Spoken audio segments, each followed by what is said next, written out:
The Great Gatsby by F. Scott Fitzgerald by British English. Chapter 1. In my younger and more vulnerable years, my father gave me some advice that I've been turning over in my mind ever since. Whenever you feel like criticizing anyone, he told me, just remember that all the people in this world haven't had the advantages that you've had. He didn't say any more, but we've always been unusually communicative in a reserved way, and I understood that he meant a great deal more than that. In consequence, I'm inclined to reserve all judgments, a habit that has opened up many curious natures to me, and also made me the victim of not a few veteran wars. The abnormal mind is quick to detect and attach itself to this quality when it appears in a normal person, and so it came about that in college I was unjustly accused of being a politician because I was privy to the secret griefs of wild, unknown men. Most of the confidences were unsought. Frequently I have feigned sleep, preoccupation, or a hostile levity when I realized by some unmistakable sign that an intimate revelation was quivering on the horizon. For the intimate revelations of young men, or at least the terms in which they express them, are usually plagiaristic and marred by obvious suppressions. Reserving judgments is a matter of infinite hope. I am still a little afraid of missing something if I forget that, as my father snobbishly suggested, and I snobbishly repeat, a sense of the fundamental decencies is pursued out unequally at birth. And after boasting this way of my tolerance, I come to the admissions that it has a limit.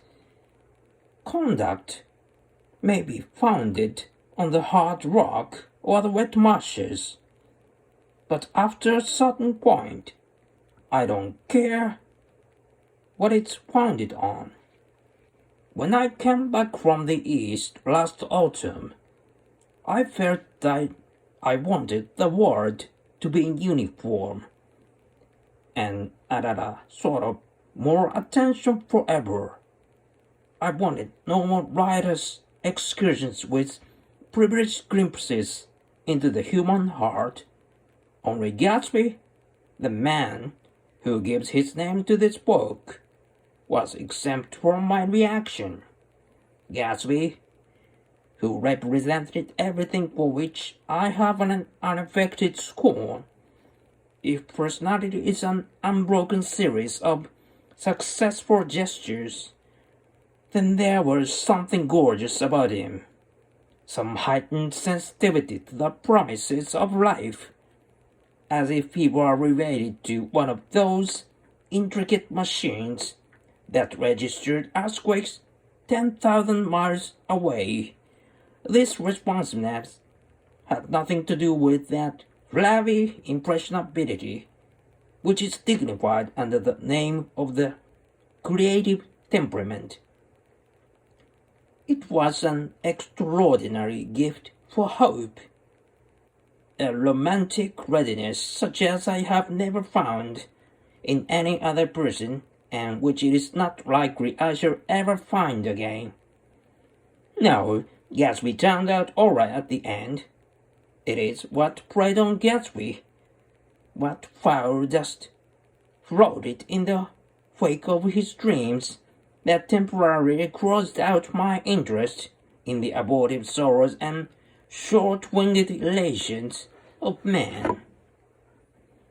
My family has been prominent, well-to-do people, in this middle western city for 3 generations.